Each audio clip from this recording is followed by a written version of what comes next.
গোলাপ ফার্নিচার ভিডিওতে আরেকবার নিয়ে চলে এসেছি খাটের পালিশটা। তো যেটা নিয়ে আগের ভিডিওতে দেখিয়েছিলাম খাটের পালিশ হয়েছিল, ওইটাই খাটের পালিশটা আছে। তো পায়ের মাথার বডি দুটোই আছে। তো কিভাবে লাগছে অবশ্যই দেখে নাও। নেক্সট ভিডিওতে তোমাদেরকে এর থেকেও ভালো রং করে দেখাবো পালিশ কিভাবে করতে হয়।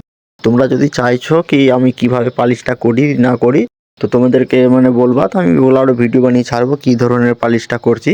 তো এ ধরনের পালিশ করতে গেলে হলো পিওর পালিশ করতে গেলে কিভাবে কি লাগে না লাগে আমি সম্পূর্ণ বলে দেবো। তো তোমরা যদি কমেন্ট করবা তো অবশ্যই বলে দেবো, ঠিক আছে। তো এটা ভিডিওতে কি ধরনের আমরা পালিশ করেছি অবশ্যই দেখে নাও। একদম মোম টাইপের পালিশ আছে। তো এই ধরনের পালিশ করতে গেলে অবশ্যই কমেন্টে বলবে।